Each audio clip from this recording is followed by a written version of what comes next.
Good morning and welcome to this, the 17th meeting of the European and External Relations Committee. Can I make the usual request that mobile phones are switched off because they interfere with the broadcasting. Can I start off first with tendering apologies for Helen Eadie, who is unable to make committee today, and we send her our best wishes. Our first agenda item is to speak to the Cabinet Secretary on the budget scrutiny. So we'll be taking evidence from the Cabinet Secretary and welcome Cabinet Secretary and welcome to your Head of International Strategy and Reputation, Craig Egner. And as we know, the Cabinet Secretary is Cabinet Secretary of Culture and External Affairs for the Scottish Government. I believe you have an opening statement, Cabinet Secretary. Yes, thank you, Convener. Just very briefly, the committee will be aware that the budget conditions remain very challenging. In real terms, the Scottish Government's overall budget will be cut by over £300 million in the next financial year. That's a cut of 1.3%. However, the Scottish Government settlement has fallen over 9% in real terms since 2010-11. In 2014-15, the European and External Affairs budget is expected to spend £15.5 million. That's 1.3% down on 2013-14 levels. Despite the cuts that are being imposed on us, we remain committed to securing economic recovery and sustainable economic growth in Scotland in line with the Government's economic strategy. In a globalised and interconnected world, international engagement, it's not only desirable but imperative to deliver this growth for Scotland through diplomatic, cultural engagement and through a comprehensive strategy for promotion of trade and investment. The External Affairs budget plays a key role in delivering this engagement, but it doesn't reflect the totality of the Government's financial commitment to international work. We have a number of publicly funded agencies active internationally, including Scottish Development International, with a budget of £26.2 million in 2013-14, and Visit Scotland, which includes Event Scotland, and that has a budget of £50 million in this year, 13-14. And these budgets, of course, form part of the Finance and Sustainable Growth portfolio. Other parts of the Scottish Government contribute significant sums to international work too. Witnessed the First Minister's doubling of the Climate Justice Fund earlier this month, with £6 million to be committed to helping the world's poorest countries adapt to the impact of climate change. And this, of course, is funded from the Rural Affairs and Environment portfolio. The lion's share of the External Affairs budget of £9 million will continue to be directed to helping the world's poorest countries in 2014-15. Our International Development Fund provides support to Scottish-based organisations on the ground in a total of 7 countries around the world. Our relationship with Malawi remains central to our policy and receives the largest amount of the funding through the International Development Fund. And I've written to the committee to provide further detail on how development spend in 14-15 will be allocated, as well as what our development policy is delivering now around the world. I have reallocated funding within the External Affairs budget to ensure an alignment between expenditure and operational need. This includes a 48% increase in funding to the major events line. This increase is accounted for by the shift of policy responsibility for Scottish winter festivals and our diaspora work from our international strategy unit to our major events team. A further £100,000 top-up has also been found in order to facilitate the delivery of 2014 work around homecoming. The international strategy line, which funds international marketing and communications, along with engagement strategies with countries including India, Pakistan and the Gulf states, has been reduced by just under 50%. This includes a transfer of around £700,000 to major events and a further £380,000 transfer to European strategy. The money has been found by making efficiencies, particularly around international marketing and communications work. The increase in the financial commitment to European strategy reflects my commitment to increasing the Scottish Government's EU engagement, particularly with Nordic and Baltic countries. Increased funding from this line will also help us to continue our work around ensuring we maximise our return from key European competitive funds, increasing our involvement in the European Year of Culture and increasing the number of people we second to EU institutions and presidencies. I realise that this work needs to be ramped up now and I'm making resource resource available in the current financial year to facilitate this. My letter to the committee members contains more detail on this. Convener, you'll note that spend on China and the US will remain at their current levels in 14-15. This reflects the importance the government attaches to engagement with both countries. In addition to programme spend, the lines also fund the costs of our offices and staff in country. The justification for presence in both is borne out by the statistics. The US remains by a long chalk the top destination for Scottish exports at £3.5 million in 2011 and our #1 inward investor, while exports to China have increased by almost 90% between 2007 and 2012. So I hope, Convener, this short statement has helped set the scene for the session, and I look forward to answering questions from members. Yep, thank you very much, Cabinet Secretary. I appreciate that very detailed analysis of the budget. I'm going to kick off with a couple of questions about China, if you don't mind, and then we're just going to work around the committee because they've all got different areas that they want to focus on. But on the issue of China, I believe the First Minister is going out to China this week at some point. When we had our inquiry a few months back about country plans, we focused on China because we had the 3 refreshes, or 2 refreshes in the third strategy. It gave us an idea on how we build that, and we looked at many organisations and businesses that were doing work in China and from China and Scotland. And we're just wondering whether the level 4 heading that is now inserted into the budget lines is a direct result of the recommendation from this committee that the Scottish Government have a bit more focus on the work that they do in China and actually specify the work that they are doing. Well, obviously, over the period of this government, we've enhanced our relationships with China in terms of the First Minister's visit next week. Again, that's another example of commitment, and I think there is something about that regular engagement, which is important, which is about building relationships over time. It just doesn't happen with one visit. We obviously have to build that up. Obviously, the committee's report was very helpful to us. I think trying to improve the transparency of what we do is important, and that's one of the reasons why we've managed, we've actually specifically drawn out in level 4 the China funding as well. We think that would be helpful for future accountability and reporting to Parliament. So yes, that's been helpful. Okay, the funding that's allocated to that heading, I think, is £400,000. And given that certainly the evidence that we heard in our inquiry was that continual relationship building is something extremely important, more important probably within the China market than maybe in other areas of the world that we're working in. But that building up, and it's about status as well. One of the things that came very clearly to us is the Chinese like the status of the First Minister and Scottish ministers and that going. Do you think £400,000 is enough to realise that ambition? And is it something that will be built on every year?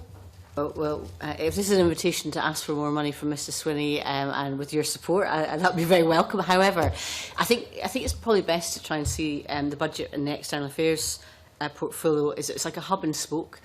We provide a lot of the core funding for staff, for ministerial visits, etc. But what we can do is mobilise resources and funding from the other organisations I spoke about. So when the First Minister is in China, he's leading the international visits in terms of a trade delegation, and obviously the funding from SDI supports that. In terms of activity around tourism, Visit Scotland would fund that. That's not coming from my budget. That's not coming from this budget. And so therefore what we can try and then do is mobilise others. And I think one of the things I think we have been reasonably successful is doing that coordination. So I'm hopeful there's also an announcement from the National Museum of Scotland, for example, which is part of my culture portfolio, which is again not funded from this portfolio. So can we do what we want to do? Yes, we can. Are we happy with the results and the impact? Yes, we are. Is there capacity to do more? Yes. But that would be more visits and more spend. But I think that's probably the best way to describe it. So it's more about the administration of the ministerial direct visits and also our operation and support for staff in Beijing itself. But it also helps us coordinate and maximise the most from other budgets as well. Yeah, thanks very much. I've got a couple of people who want to come in as supplementaries, but I've got a brief final point on the inquiry that we conducted in the committee. One of the things that we seen very clearly was the benefit of any work that's done in any country really, and how we bring that back. But one of the key elements of that was to look at how that's monitored and how we are building on the work that we're doing across the Parliament and obviously across the government, and wondering whether the government have got any more plans. Obviously, transparency in the budget is very, very welcome, but if the government's got any more plans on how we monitor the situation within any country that we're in, but specifically in China, because there's so many opportunities there, to see that there's actual real progress being made. Yeah, well, obviously I quoted the 90% increase in exports, which is really important, and I think there's recognition that, yes, of course, businesses themselves, also leadership from SDI are really, really important, but in operating in a country like China, it is important that you have that kind of recognition of the status of minister-to-minister visits. I've been twice, and I was very struck by the difference even between my two visits as to the level of engagement you have and the impetus. So I'm very pleased that that's developing well. So, can we tell more of a story around that? I think as we progress, yes, we will. And obviously, to give an example, for example, I know you talked about China, but my more recent visit to India, I was there last year, and one of the companies I spoke to were Kindle, who have now, a year later, and we would discuss the investment opportunities in their line of work in distilling, and particularly in Fife. And I was delighted that a year later, Hamza Yusuf was able to visit and actually make the announcement of the actual investment. So some of this is about preparation, some of it is about encouragement, some of it is about the initial links about identifying the opportunities, and then later the jobs come and the investment comes. It doesn't all happen simultaneously, so part of that is then telling that story to see the links between it. I think if you look at the food and drink, we've smashed through our food and drink exports as a government in terms of the targets. We've already been surpassed our 2016 targets. But I was part of the delegation to China when the First Minister spoke with the Minister responsible, for example, in the whisky aspects in terms of the origination, and then subsequently, obviously, salmon as well. Now, these things, obviously, we're seeing the consequences of now, but the relationship building and the visits, etc., happen in preparation for that. So you can't necessarily have an immediate cause and effect link. It is a build-up over time, but that's what good, effective business relationships are, is that trust that we can build up over a period of time. And that's what I think, as a relatively new endeavour in terms of our China engagement relative to other countries, and over a period, I think we're doing very well. Okay, thank you very much. A couple of supplementaries. Jamie McGregor. I think you probably clarified it for me. It was just the ministerial visits, such as the First Minister's visit, doesn't come out of the 400,000 at all. Is that correct? Well, it will do, yeah. In terms of our spend, ministerial visits will come out of our external affairs budget. Yeah, but you said, sorry if I got it wrong, you said here there's 400,000 for China, but surely, and you talked about other funds using other funds to pay for ministerial visits and things. Oh, no. The core costs for Scottish Government spend, whether it's officials that are located in Beijing or whether it's ministers who visit, for example, Hamza Yusuf visited China in June, will come from that budget. I think the issue will be about how we can also mobilise funding from elsewhere. So it's kind of... But we can, in terms of, for example, some of the support for the trade visit that's taken place, the trade activity will come from SDI. From SDI? Yes. Yeah. So that's on top of the 400,000? Yes. Right, that's what I was trying to clarify. Yeah. Yeah, thank you. Thank you. Rod? Morning, Cabinet Secretary. Just in this question of food and drink, I don't know how much of the 400,000 budget is devoted to kind of promoting kind of food and drink in China, which is obviously an important issue, but obviously bearing in mind the comments of the Cabinet Secretary in the United Kingdom, DEFRA, Owen Patterson, where he thought that the UK government was best able to promote trade Scottish whisky in China. I don't know if you would just comment on that general issue. Well, I think, I'm trying to be diplomatic here. I don't think that was appropriate for them to say that, because actually we do a fantastic job, and SDI do a fantastic job, and we've seen that in the results of the food and drink promotions.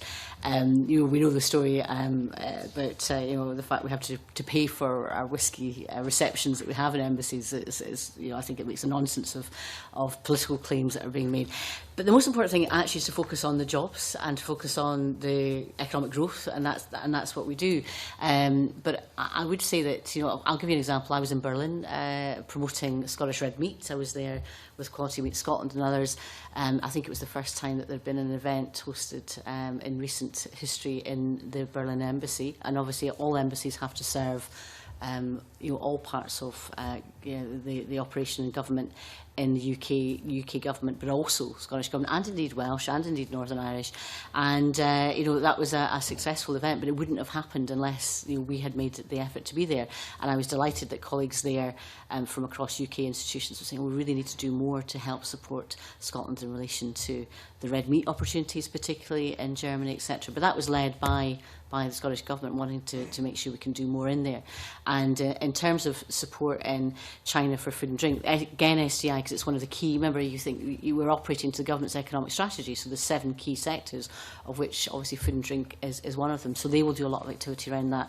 And also, so for example, Richard Lockhead has been to China promoting fish in particular and other aspects. But in terms of who is best placed to help promote Scotland, I think the Scottish agencies are very capable, very able and very effective.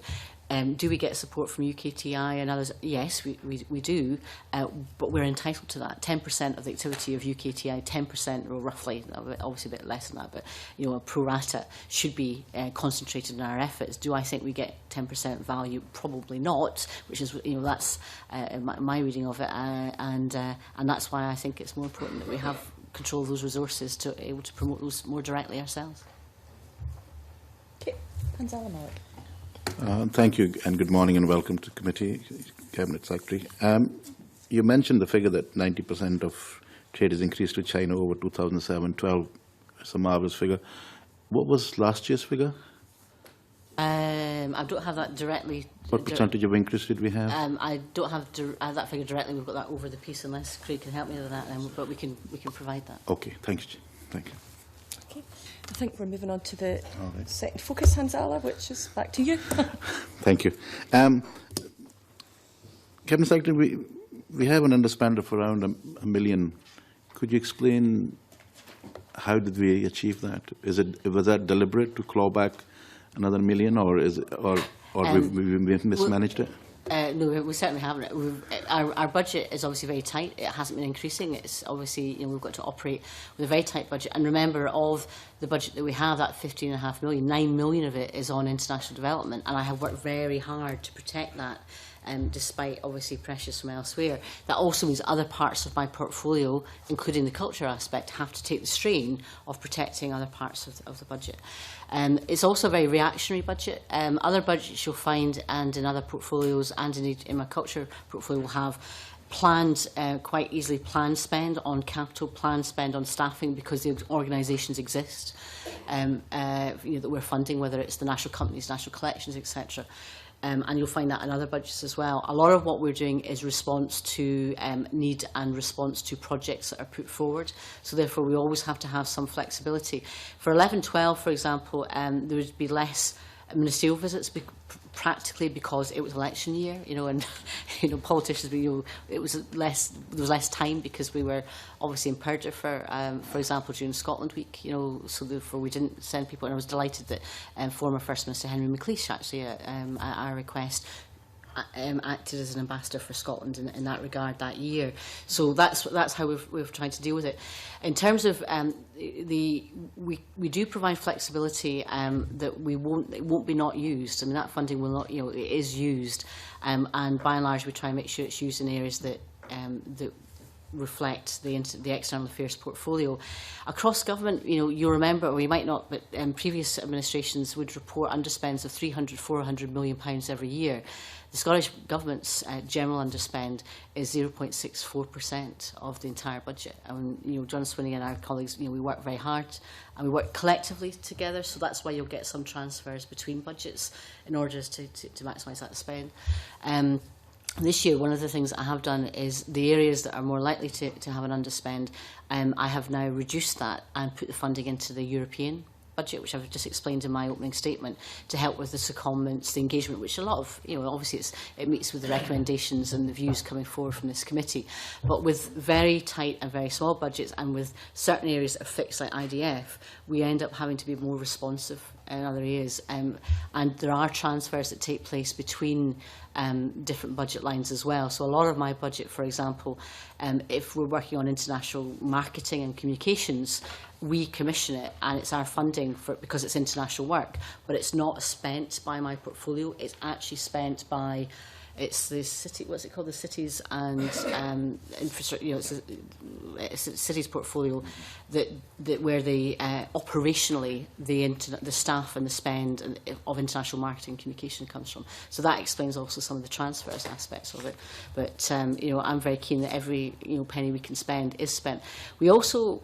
I also have, in my experience, international disasters happen, and there's an expectation that we respond. And we also keep some flexibility should such an occasion arise. We obviously saw that this year with initially £100,000 for the Syrian crisis, and more latterly another £100,000 more recently, and so we keep some flexibility within that. But when things have been, one of the reasons we've managed to still protect frontline services, still have the international development funding we have, is that as a government we've had to just be very smart about how we use funding and resources. Okay. Despite the fact that we want to spend by around £1 million, you will also announce that there's a 15% cut in the activities in India and Pakistan. And I'm just wondering, with this very large diaspora community in Scotland, whether we're missing out on an opportunity, and the fact that we're reflecting a 15% cut means that our interest is diminishing. No, actually, if anything, our interest is increasing, and obviously we've had last year my visit to India, and just last week Hamza Yusuf's visit to India and Pakistan. So, if anything, our activity is increasing. It's just that we're actually spending it more on, I think, probably directly, direct interventions with ministerial visits and promotions, as opposed to previously more sort of the international marketing budget. And, if I'd rather have, in terms of delivery of activity on the ground, I'd rather have more of that activity, more liaison and coordination with SDI, for example, which I certainly did in my visit last year. But where the reduction in the budget is more about marketing and communication and advertising and that kind of activity that takes place in country. Does that diminish our service? We think that we can have as much effect by, being just more effective in what we're doing. So just coming back to the budget and your 15% cut in the South East Asia, I'm just wondering, why was there a need to cut it anyway in the first instance? I mean, what made you feel that there was a cut that was needed? It was needed. I can't manage a 1.3% reduction in my budget without actually looking for something somewhere. And I think in terms of you look about your first question was about underspend. If we're not spending that budget because we don't need to spend it, and there hasn't been a response, because quite often events will happen. If there's something happening in India, would the Scottish Government help advertise, promote that, etc.? That's responding in year to requests, and my budget, more than other budgets, have to quite often respond to in-year requests. So therefore we have to have resources available for that. If we're not spending as much of that as we need to, then that has two consequences. One, there might be an underspend on it, in which case that's the criticism of, why is it honest? But therefore, that then should lead to the fact that we've decided that we don't need to spend that, or we don't need to budget for that amount of money because we're not spending that amount of money, and we don't need to spend that amount of money to have the impact that we have. And we're also getting a bit better in terms of being more efficient with other agencies about when we're doing promotion on digital, for example. Some of our promotion, if you look at the Scottish Government's websites, our international promotions using the websites and digital, we've invested earlier, and that spend isn't required over the next few years. So we have a lot of kind of activities, whether it's in China, whether it's in India, using websites to promote our services or what the Scottish Government has to offer. And again, we can make efficiencies there because we've already provided the spend, we've already done the spend on that. There will be less spend on digital work, for example, in advertising promotions in these countries in the next few years, because actually we've done the initial investment. So we're trying to. The job is to try and make sure that we're managing the budgets effectively and efficiently. And if I have to have a reduction somewhere, I'd rather do it in an area where you can make the reductions without a less of an impact than it is in frontline services. And I'm certainly not going to cut international development to do that. And again, with the recommendations of the committee, we want to see better European engagement, and that's why we're shifting some of the budget into there. And finally, Chair, in terms of the underspend, I'm wondering that if we have an underspend next year, would you still feel the need to have a 15% cut in India and Pakistan, or? Well, it depends what the need is in terms of promotion, if there are any new opportunities for India and Pakistan. I don't think there will be as much of an underspend for two reasons. One, because 11-12 was an election year, and so therefore there was less pressure, less ministerial visits than you would have in a normal year. And also because I have deliberately taken a chunk of money from that international marketing communication budget and put it into the European budget, which I know will be spent because it's on staffing.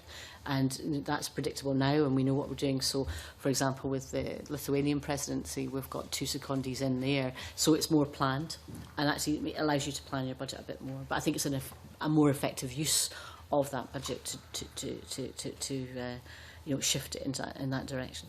Thank you very much. Thank you. Thank you. Claire Adamson. Thank you, Convener. Good morning, Cabinet Secretary. I'd like to ask about the European strategy, which is one of the lines that level 4 lines has received quite a significant rise from 120,000 to 500,000 in this year's budget. And you've mentioned that the Nordic and Baltic countries and Ireland are going to be priority areas in this. Could you give us a bit more information about the nature of that engagement and what the success criteria of the engagement, how that will be measured? Well, clearly in terms of the interests, there are key economic interests with the Nordic and Baltic countries. Norway, most definitely in oil and gas, but also in some of the environment issues. We also have a keen interest in relation to some children's issues, particularly, and have done, over a number of years in this, and parliamentary committees have. So, previously, for example, when I was in opposition, the committee visited, I think it was Denmark and Sweden about early years, and of course we've now got an early years intervention programme in government, but a lot of that was informed by the works of committees, and that also reflects why committee work is really important as well. So in terms of our interest, as of now, we've got Alec Neil is in Estonia at their invitation in relation to minimum pricing and alcohol. People are interested very much in a lot of our our programmes. Finland, particularly on e-health, they've got a keen interest in leadership in that. So have we. So therefore, that is another area of interest in particular. Denmark, and I know that the committee has taken evidence previously from the Danish presidency in terms of renewable energy, in terms of climate change issues. That's a big area of common interest. So increasingly, a lot of our political and economic alignments are very similar, and so therefore it makes sense to have more engagement with them than we have had to date. So I'm very keen that we do that, and that's what we'll be doing. And we're already doing a lot of that, as things stand, but that also means in terms of ministerial support, our engagement will be increased. That puts an added spend on that area, but it also means in terms of, if you look at the I just mentioned in terms of the presidencies, it's very good for Scotland to get that experience, but it's also, we have something to offer, so it's something about what we can contribute. And so therefore, we've previously had secondees into the Cyprus presidency and the Irish presidency, and I met with the Lithuanian-Ambassador sometime last year, and offered the opportunity for secondees in, particularly around the energy and maritime areas, which, again, that's been a key interest for their presidency, but it's also one where we have expertise to contribute as well. So that also has to be funded, and we think that strategically that's important for us to do as a country. It's good for us to do in terms of our international relations, and it's an example of our positive progressive approach as good Europeans in that engagement. So that's going to again cause, that's a central government, that's more of a central government costing, and that's what will come more from ourselves. Should those relationships expand and deliver, we would then expect, obviously, in terms of SDI, Visit Scotland and other agencies then to pick up the work, but a lot of that is the initial work that the Scottish Government does in building relationships, identifying opportunities, and that's where that spend is. And I think it's more effective to use it in that area than for advertising or marketing budgets that may or may not be used internationally, which is the answer leading on from Hansala's remarks. Thank you very much. Okay. Supplementary from Rod Campbell. Cabinet Secretary, just wondered, obviously I heard what you said in relation to comments, to clarify what rough proportion of the European budget will be spent on secondments. I mean, I need to come back to you on that area, but you're talking about a movement from 120,000 to 500,000. So we want to send good staff, but I'm not about to really to announce their pay grades in the middle of a committee. But I'm happy to that's an if we're looking to do more engagement, that has to be met from somewhere. These are staffing budgets that have to be met from somewhere. Okay, Willie Coffey. Thanks very much, Convener. Good morning, Cabinet Secretary. Could I firstly start with probably a supplementary to Claire's question there on the European engagement budget, which is a very welcome increase to the £500,000 that you mentioned there. And as part of that, in your supplementary letter to the committee, it talks about Erasmus and student exchanges and so on. Does that mean that Scottish students more Scottish students will find the opportunities to work or study abroad, or does it mean European students coming to Scotland to work with us, or is it probably both, I hope? Well, part of it is creating the conditions that we can improve the access and use of and contribution to these projects, whether it's Erasmus or Creative Europe or other areas.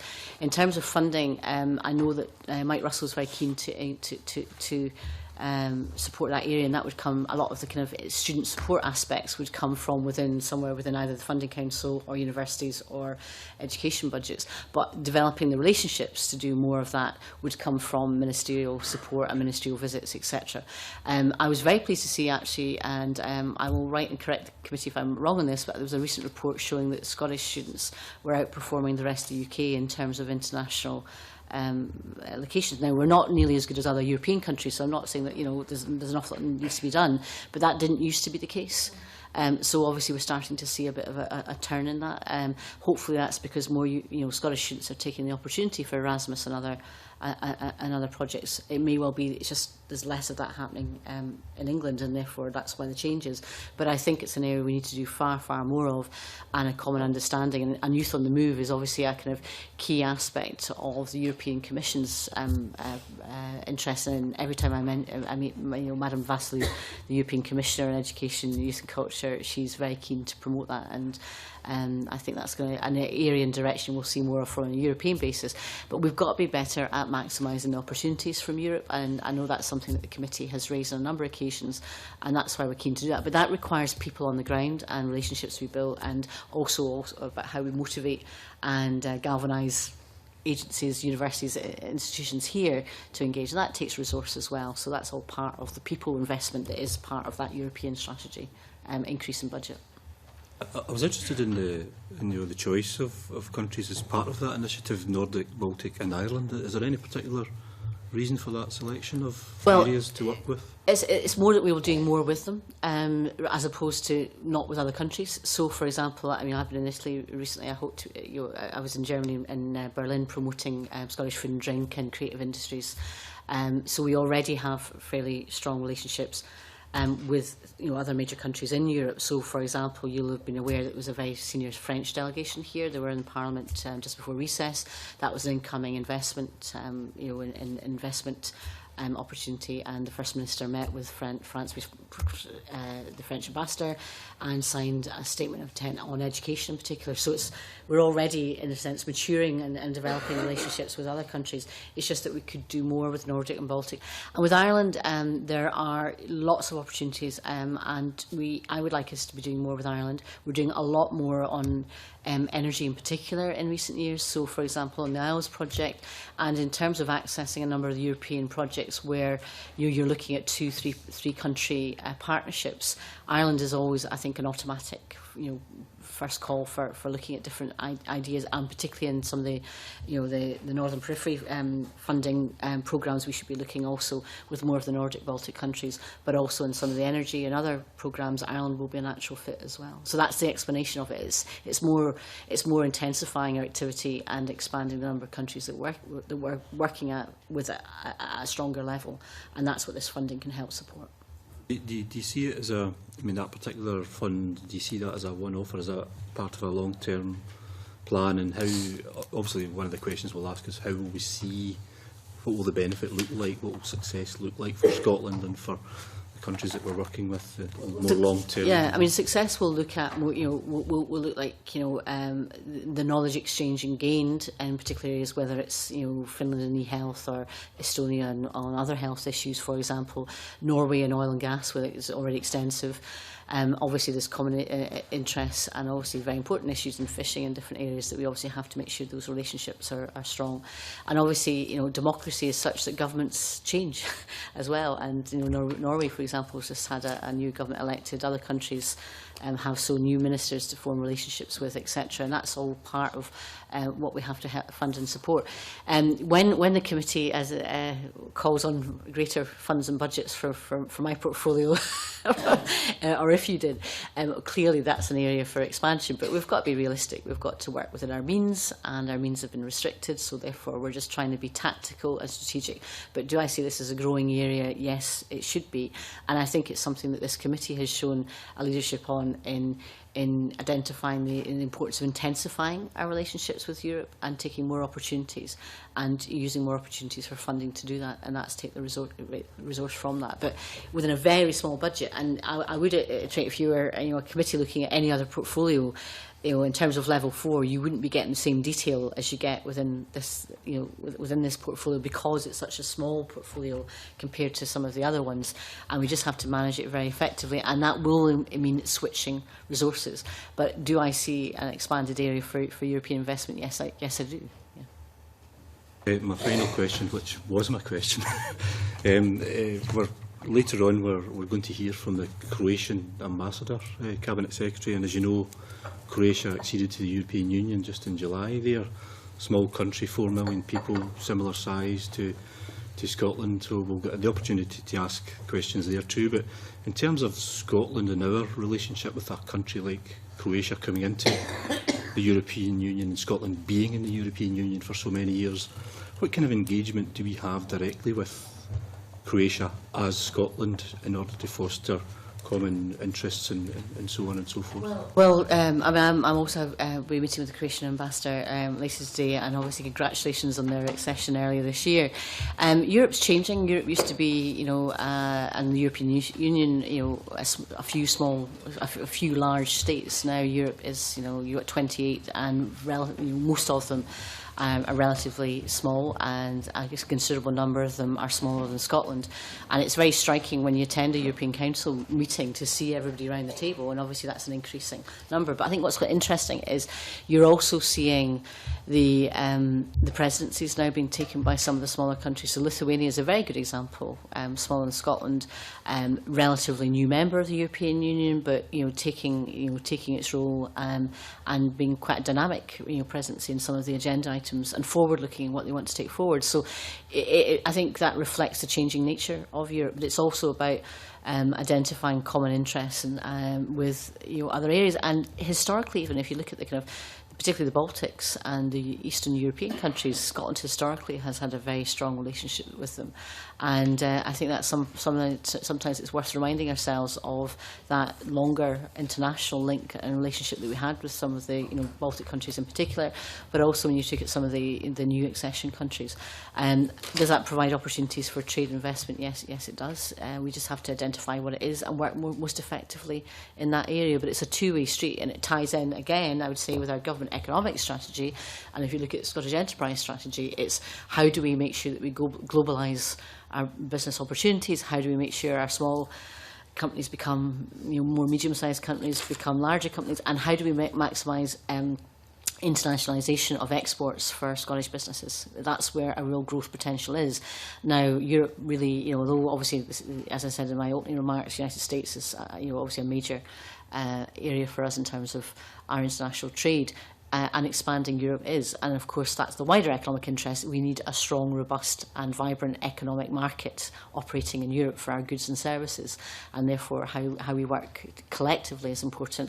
And that new perspective that a new accession state can bring, I think is very important to learn from. So I look forward to hearing what the Ambassador has to say to the committee later on today. And just lastly, Convener, I attended the British-Irish Parliamentary Assembly last week, and your opposite number, Pascal Donoghue, Minister for European Affairs in the Irish Government, was saying how valuable and important the relationship that Ireland has, particularly with the United Kingdom, but being a small country as part of the European Union and the responsibilities that that brings to Ireland. And now we've seen Croatia join the European Union as a small nation. The message I was getting, Cabinet Secretary, is that the European Union seems to be shifting towards and giving more importance and recognition to small nations and the contribution that they can make towards Europe. What would your view of that be in terms of Scotland's participation in the European Union? I think that also gives us great opportunities, and I think that is the direction that Europe's moving in. And it's also about consensus, it's also about negotiations, it's also about finding common alliances for common interests in different areas. And obviously there's such a number of smaller countries that we can do that. And there is a bit of a myth that it's only the larger countries that can, punch the weight and make things happen. And obviously, yes, we know we can see the dominance of some of the countries and the leadership, particularly in Germany, in terms of the Eurozone in particular. But increasingly, on a number of issues, the countries that help make things happen and come to resolution and identifying areas of progress are the smaller countries. And operating in concert and common alliances is just going to be the way that Europe operates in the future. And I think we'd be very well placed to take part in that. Okay. Rod Campbell. Thank you, Convener. The major events and themed year's budget's increasing by 800,000 or 48%. Do you foresee that as a kind of one-off, or is this going to be kind of a similar level of budget in future years? Well, clearly 2014 is a big year in terms of so much happening. So our second year of homecoming, of course, our first year was in 2009, and we've had themed years in between. The funding for the themed years and homecoming is jointly funded from my portfolio, but also Fergus Ewing's in terms of the Visit Scotland tourism aspects, and clearly we have increased the funding for 2014. Obviously, there's more activity happening, more big signature events, and the homecoming budget has been increased as a result. And it's very important that that support is there. There's clearly separate budget lines, Commonwealth Games, Ryder Cup, etc. But in terms of our support for that area, particularly, for example, to give you an idea, in terms of the many international visitors, ministerial, etc., that will be coming to Scotland next year for different events, there'll be quite a pull and call on our portfolio to help support that. In terms of what we do on a regular basis will be increased and ramped up, but in particular in relation to the events that are taking place here, we have deliberately increased the spend. It was always a planned spend. So is this a one-off? Well, it will be more to do with a one-off investment. We've also changed and transferred responsibility for the winter festivals, which we just actually announced this year's programmes coming up yesterday, and all the different free events, for example, and the free openings for St Andrew's Day. And I know with your constituency interest, Roderick, you'll be very keen on that. So one of the reasons why, the other reason that budget has increased is because we've operationally transferred that out of international strategy, and we've moved that and reputation into major events, because it's more fitting that it's administered from the major events team, and that's also one of the reasons why that budget has increased. Yeah, I'm still not quite sure whether you foresee that in subsequent years it will be the same level, or perhaps. I think it would be unless my overall budget was to increase. And remember, I've had a 1.3% reduction for this part of my budget. I've had over 6% for the overall culture and external affairs budget. It would reduce. Although some of it would be maintained, because I said the transfer for winter festivals on a permanent basis has been moved over to major events. So it's a combination of those two factors. But I wouldn't anticipate it, unless I get an increase in my budget, it being as large as that for subsequent years. Thanks. Perhaps I could just move on to the National Performance Framework. And the government's identified 3 indicators as relevant to this committee, including improving Scotland's reputation. I haven't really dug deep into this. Perhaps you can help me by just commenting on that, and what are the budgetary implications of improving Scotland's reputation? Well, In terms of enhancing our reputation, I would say that we've got a very strong reputation. If you look at the Arnold Brand Index, Scotland, compared to other countries, performs very well, and particularly on the basis that we're not an independent country. Most of the other countries that are, we rank with are independent countries. So in terms of our profile, we've got a strong reach. I think it's not always about budget, it's what you do with your budget that's important, and that's why we're far more effective now about coordination between the different budget lines, whether it's Visit Scotland, Event Scotland, in terms of all the others, SDI, in terms of all that international reach that we have. And so therefore it's maximising that as well to get bangs for bucks for what you have. That means some of our work in terms of, I talked earlier about digital work or web activity, being greater coordination is really important.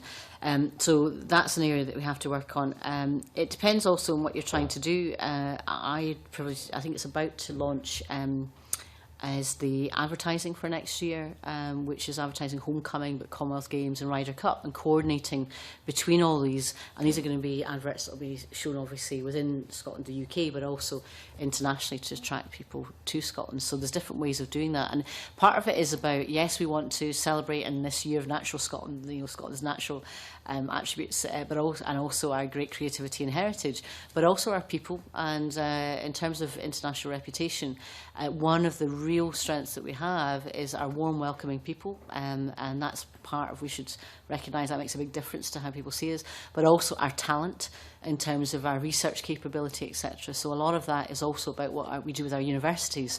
And so, for example, I'll give you an example. In one of my visits to China, I mean, I was with the University of Edinburgh in promoting the memorandum of understanding they were having, for example, with the University of Peking in Beijing. You see that frequently. So a lot of it is actually about promoting our people and talent in terms of research capabilities, companies and what they do.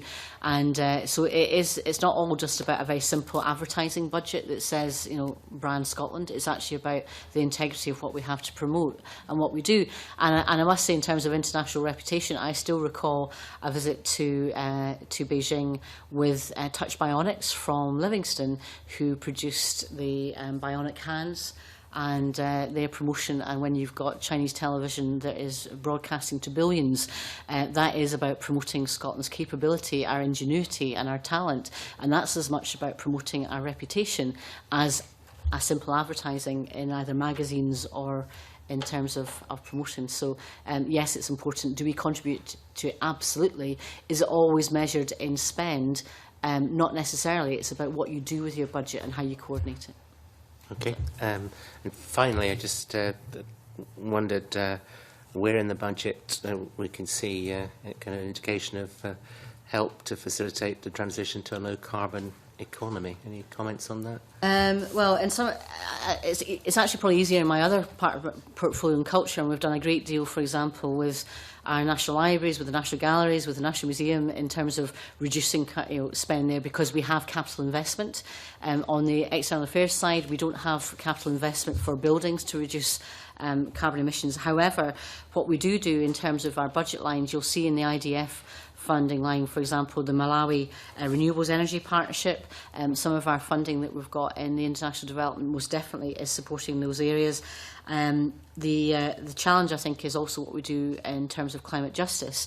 And I was quite specific that when we were looking, and we were one of the first countries in the world to establish the Climate Justice Fund, First Minister launched it with Mary Robinson, Archbishop Desmond Tutu supported it. I was quite clear that this would not come from the International Development Fund. This would be additional to, quite specifically, but we do coordinate. So between the Climate Justice Fund and the International Development Fund in some of the activities. Strathclyde University, for example, has got a very good project in Malawi in terms of some of the issues around renewables. So we help support that in some of the funding streams that we have in terms of the projects, but clearly because we don't have energy generating investments in terms of our in terms of the portfolio, in terms of capital, etc., it's very limited to as to what we can do. But that maybe gives you some example of what we're doing, but probably more on my other side of my portfolio than the external affairs. But I think that we can say across the world we're recognised for championing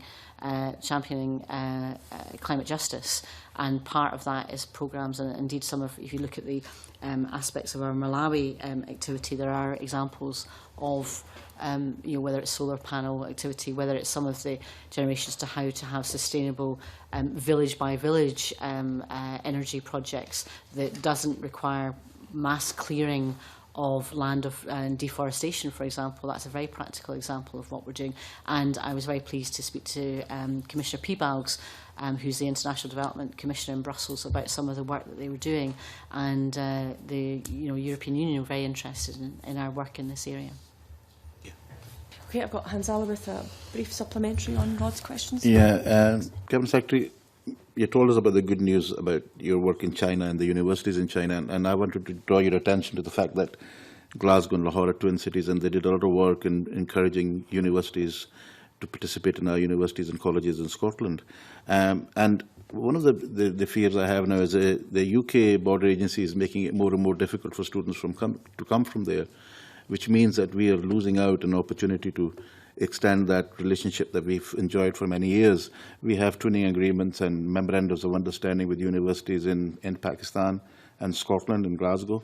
And the BA border agency is denying these students to come and actually participate in education and take part in research and development. What is the government going to do about this? I mean, are we making some active representations to UK border agency on this issue, or you're perhaps even considering taking some other action? Well, I've made very direct action and very direct requests, most recently of David Cameron himself at the Joint Ministerial Committee plenary session. International students are a vital part of our life in Scotland in many different ways, and we do welcome them. They also form part of the research talent, particularly postgraduates, etc. And I've been very keen, and I've supported our universities over a number of years in my different portfolios in promoting the work of our universities and attracting international students. I have also raised it with Damien Green in particular. I was particularly concerned about the messages that are being broadcast as to whether international students would receive a warm welcome here. They do, and when they are here, they rank our universities very, very highly indeed. But what I did say to David Cameron in particular is I've got particular concerns about the provisions in the current immigration bill that's going through the UK Parliament in relation to the health levy. Now, on the basis that we have the UK government knows there's an issue about the messages that are being broadcast and communicated, that there's a concern. The reason I know there's a concern, Damien Green had to go to India and tell students that actually, no, you can come to the UK, you're welcome. Only recently, George Osborne, in his visit to China, again, had to address that issue to let Chinese students know that they were welcome. And David Cameron, before he went to India last year, issued a statement in February, I think it was, February early this year, before his visit to India, to explain that, we do want Indian students. So why on earth would we do something that would put people off? University students are young and healthy. They contribute £400 million to our economy. But the idea that, on top of the restrictions that currently exist, you're going to have to pay an upfront, health levy. Again, that does not send out the right messages. I don't think it's even cost effective. If you put off students because of that added burden that somehow the UK is trying to make it more difficult for people to come, then that's not going to help us in terms of where we want to go with our international visitors. Now, students' numbers are strong and they're buoyant. That's good, but we have free healthcare here. We expect to treat people who, if they fall ill in this country, and we will treat them. We also have a far more efficient and effective way of recouping health spending internationally than the rest of the United Kingdom. David Cameron acknowledged that that is the case, and I have offered to share that information from our health directorate with them, because actually it might just be a case of the UK becoming more efficient in recouping health costs where they're required. But I've got real concerns it sends out the wrong messages. You're obviously referring to previous activity and the concerns of the UK Border Agency. I think I'm telling you now there's a real live issue in relation to the health levy on international students, and I was very pleased to see that not only the National Union of Students but also University of Scotland only a few weeks ago issued statements expressing their concern about the issue, and I relayed them directly to David Cameron because I think it's important that he hears that. and also that the message that should come, I hope, not just from the Scottish Government, but I know from the Scottish Parliament, is we want international students. They are welcome, and we shouldn't have unnecessary barriers put in place or unnecessary measures that cause difficulty in the communication of that positive invitation that we have for international students. That's a wonderful response. Thank you very much for that. I'm just hoping that you will continue to bear pressure on this issue for us, because our universities and colleges do, as you quite rightly say, not only welcome students, but we actually rely upon them as part and parcel of our education system, and are, also as an industry. So I'm grateful for that response. Thank you very much. Okay, finally, Jamie McGregor. Coming back to the miscellaneous transfers of £4.9 million between 2010 and 2013, can you tell us what happened to this money? Yes, we can. In terms of the transfers, some of it, as I think I tried to explain earlier, is because we actually ask other parts of the Scottish Government portfolios to deliver our services.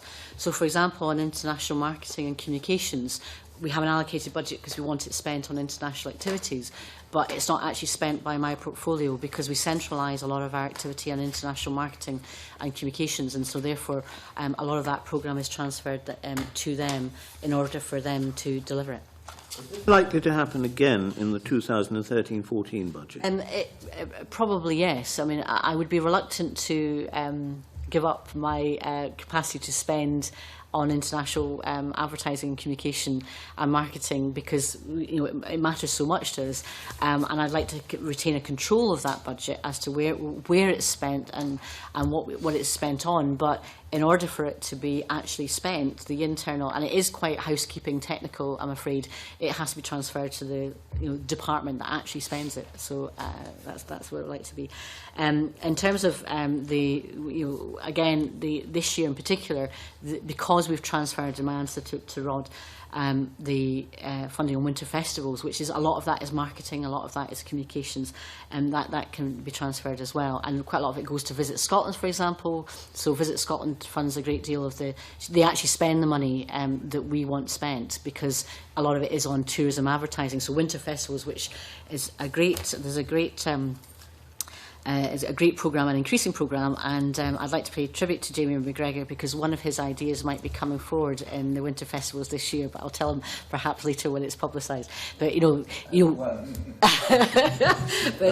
but that's what it is that because we, and again it comes back to this point about hub and spoke. Actually, a lot of what we do in promoting Scotland internally, but also externally, means we're involving activity with other agencies that are not in my portfolio. Visit Scotland is a very important one, and the winter festivals in particular. So that's where that transfer is. But I would like to be able to keep control of how we spend it, and I'd have more control of that within my portfolio than if it was necessarily transferred elsewhere. Although I'm sure my colleagues would be as equally supportive of the winter festivals, in case anybody's getting worried.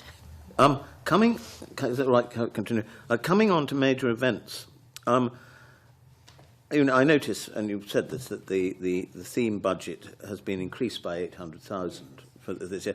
I notice that some of that presumably goes to Bannockburn Day, the event at Bannockburn, and I notice that the Armed Forces Day comes on the same day. Is the budget?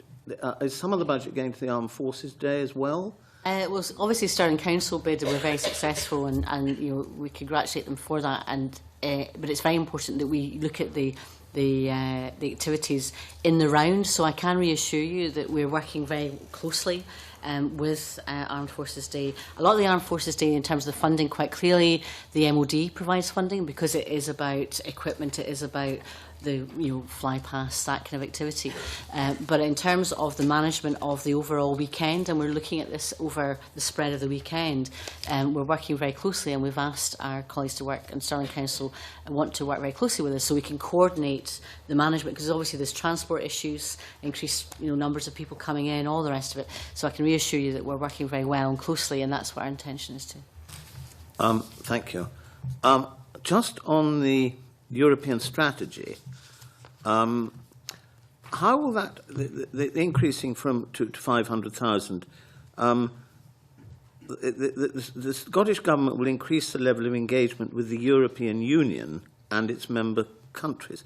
Now, how will that actually work? Well, some of it, as I've said, is in terms of secondees and staffing. So it's our budget that would need to pay for that. For example, as I was explained for the Lithuanian presidency, which is currently in operation, we're currently funding somebody in energy and maritime, but also somebody in relation to general activities. It also means that we will be doing more in terms of second, because it's a very good experience for it. It's the natural activity for lots of different governments is to second staff in. They get the experience. We also get the understanding and knowledge of how institutions work better. So a lot of it is on staffing in relation to the European Union itself in terms of activity. These are relatively small amounts of people. By the time you've got your staffing costs, your national insurance and all the rest of it, you're kind of, that it won't go very far. So I don't want to over-egg the level of activity we'll have. It just means that it's more activity than we've got just now. But it's, in terms of the big scheme of things, in terms of the staffing and the levels of budgets other portfolios have, remember, when we're operating in terms of other countries, it's quite limited, the number it is just now. Turning to the National Performance Framework, I noticed that one of the indicators is to increase exports. And can you tell us if there are any specific areas that you're looking to increase exports apart from whisky, say, and apart from food and drink? Yeah. I mean, in all areas, if you look at Scottish enterprises, their mission, their targets, it is across the piece. So we're looking at the internationalisation across the piece and activity. I'll give you a good example from my portfolio. If you look at architecture, we have got great talented architects who are providing their services internationally. That might not always be seen as an exporting base, but it does provide a growth in terms of the business that is done internationally from Scottish-based companies. So the idea is, whether it's creative industries, whether it's on energy, I mean, energy is a very good example. It's also a very good example where, in some of the cooperation with other countries like Ireland, and I have attended particularly the Ireland UK Chamber of Commerce activities on a number of occasions. I've spoken at different events, and the opportunities for smaller companies on, from Ireland and Scotland, benefiting from some of our energy policies in terms of their selling their goods and services. That again is another area. So I would say it's in all sectors. We've got 7 sectors. One of them is universities. So going back to Hanzala and Malik's point, that's also measurement of the international activity of our universities and the increasing activity. So our test is across all the portfolios, as it should be. Okay. And lastly, Convener, the Scottish Government in May 2012 created the Scottish Climate Justice Fund. Can you say if the International Development Fund is integrated with that, or is there some duplication there? Well, we want coordination to avoid duplication, but I was absolutely clear that I did not want the International Development Fund displaced to fund the Climate Justice Fund. So the Climate Justice Fund had to be an additional 2. So in terms of the Climate Justice Fund, that comes from Paul Wheelhouse's portfolio in terms of the funding. But I can reassure you in terms of the delivery of it, the decisions about it, that our international development colleagues that sit within my portfolio work very closely. So it is coordinated to make sure we maximise it. But I think it's important that you don't displace your international development fund to do something new. If you want to do that new activity in climate justice, it had to be an additional fund. But we do work very closely, because you're right, we want to make sure that we avoid duplication. But a lot of the work in Malawi, for example, is because that's the bulk of where the international development fund activities. We were already, for example, with Strathclyde University, funding areas, issues in this area. What we want to do is complement and supplement that. So we do coordinate work, but it's a very good point to make. Thank you. Thank you. Okay, I think that exhausts our questions to you today, Cabinet Secretary. Can I thank you very much for you and your official to come along to committee. I think once again we have drilled deep into your budget. As you say, it's a small budget, so we can get lots of detail. I think it's helped this committee in its inquiries, and certainly will help us prepare a report for the Finance Committee. So again, thank you very much.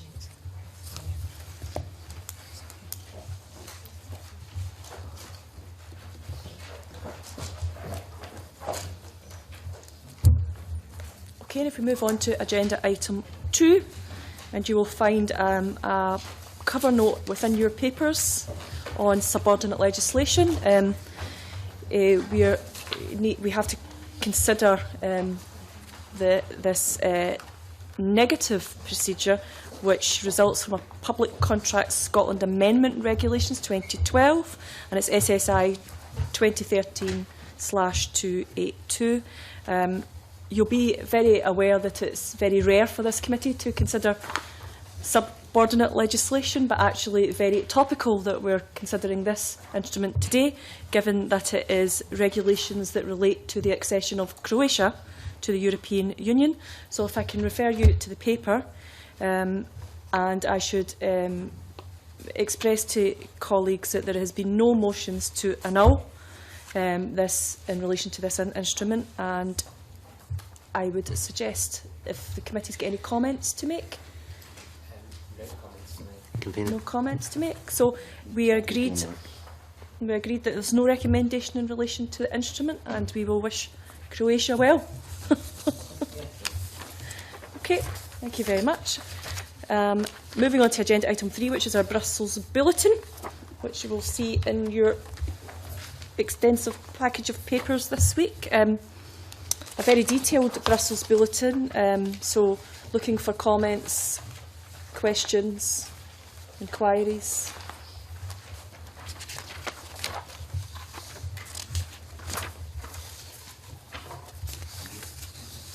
Raleigh Coffey. Thanks very much. My attention was drawn to the adult skills commentary there. The pages aren't numbered, sorry, so it's kind of near the end. Yes, a different format. Aye, Threw me a wee bit as well. I was interested to read there about adult literacy levels throughout Europe, and Finland is near the top, and other countries obviously near the lower end of the scale, Spain, France, Poland.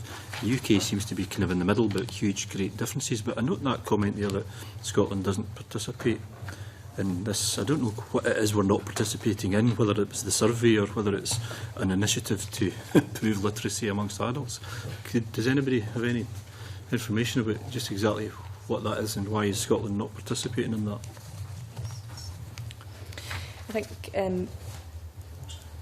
Katie's suggestion is probably it's survey data, so we can maybe seek a clarification on that. Yeah. Jamie McGregor. Thank you. I remember in the past debates and arguments over identity cards raging, and I'd just like to ask: is a European professional card the same as an identity card?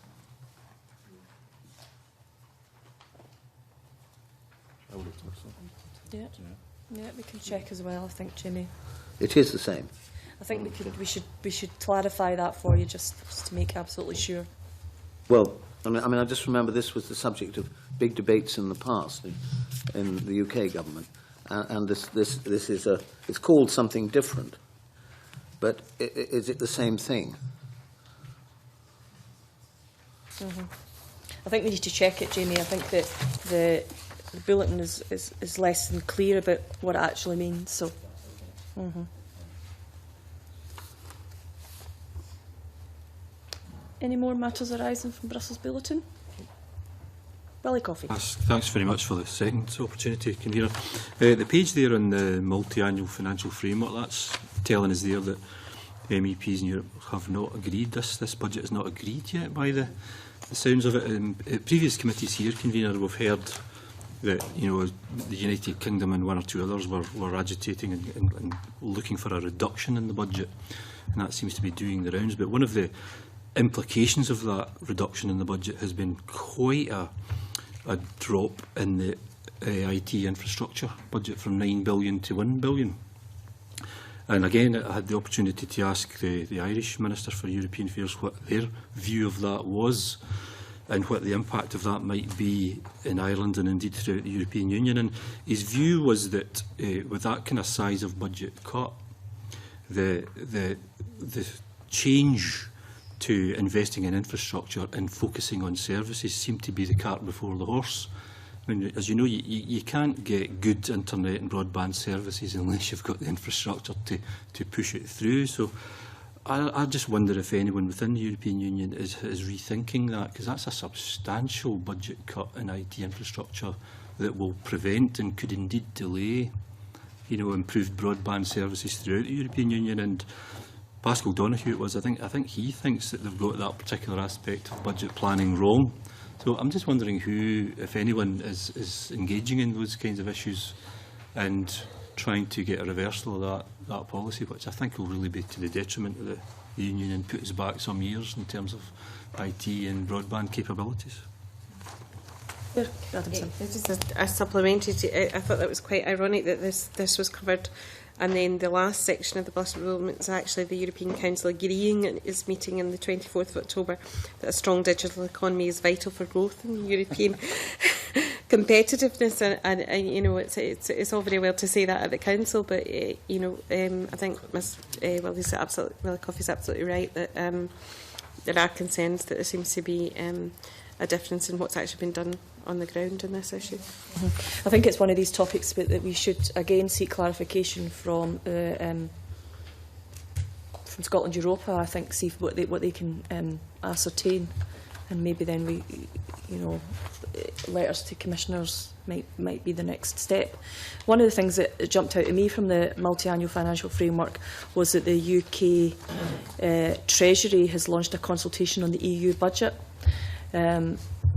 You know, and if we're almost at the stage where we're agreeing this budget, why are we having a consultation on the budget?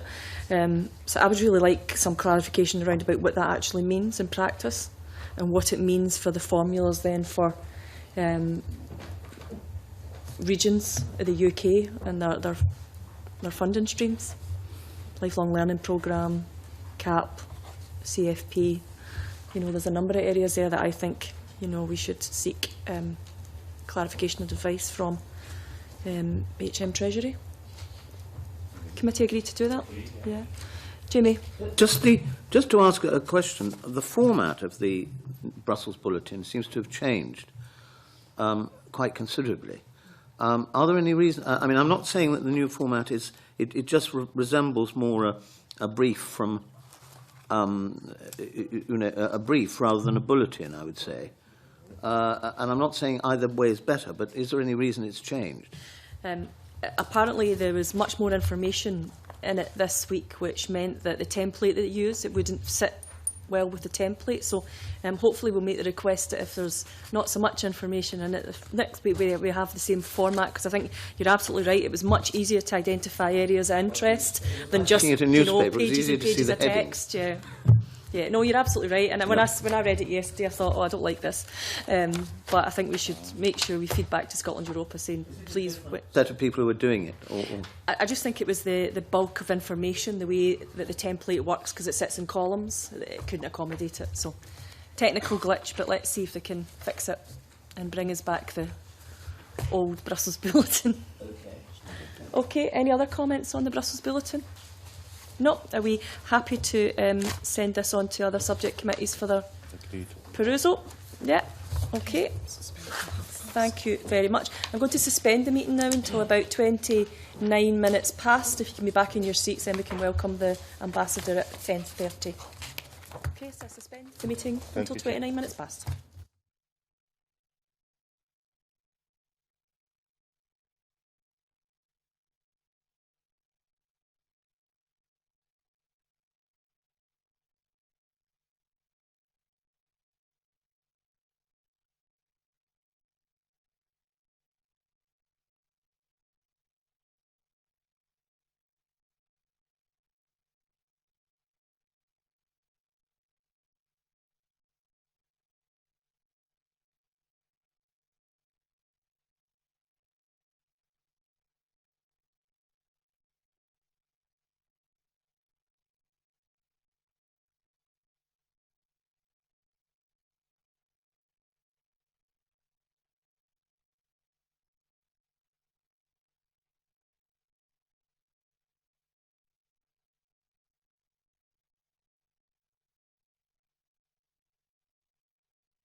Can I welcome you back to the European External Relations Committee, and we are moving swiftly on to agenda item 4, which is a final agenda item of today, and we are delighted to be hearing from the Ambassador of the Republic of Croatia to the UK, His Excellency Dr. Ivan-Grdesic. Yeah. Yes.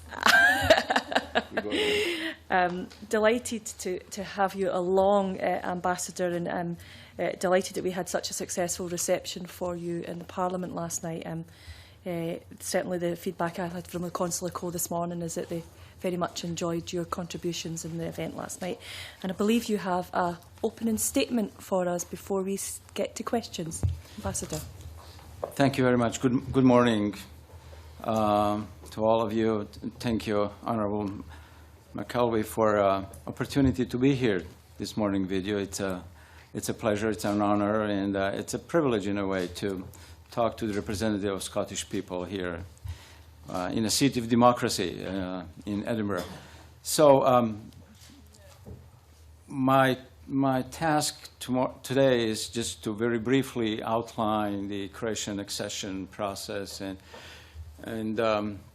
very briefly how it went, and then answer some of your questions or comments, or not, of what was our experience in this process and how it happened.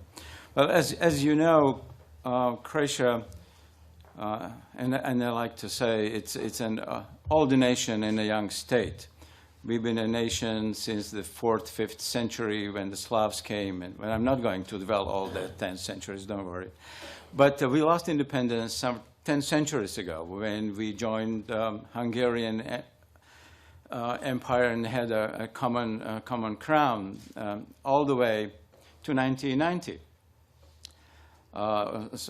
When with the fall of the communism and collapse of the Berlin Wall and that great opportunity of change for all of these communist countries, Croatia took that opportunity very seriously, and we have started our independent path with the elections in 1990. And what a better way to start independence than through electoral decision, a decision of every private citizen to go behind that curtain box and mark its preference. Well, next morning, we found ourselves basically, not formally, but politically and in real life terms, in an independent country. And imagine the surprise, what we have to do with the independence. It was sort of a blank board on which you can write anything, basically, to define your country. Is it going to be monarchy, or is it going to be a republic? What kind of a republic? Parliamentary, presidential, both. So it was a great opportunity to design constitutionally, in many ways, what we want to be in future, and what we want to do, and how to use our independence for the benefit of our people and our neighbors. Well, one thing that was certain was that we want to be in Europe. Not at that moment, we didn't think about European Union membership and sitting at the table like this, but to return to Europe in a way that our history taught us that we belong, and we always thought that our future is going to be in that part. So this electoral decision and everything that expired after that was marked by 3 elements: yes to Europe, no to communism, and no to Yugoslavia. These 2 no's, no to communism and no to federal Yugoslavia, we managed to succeed, unfortunately, through the war and the post-war situation.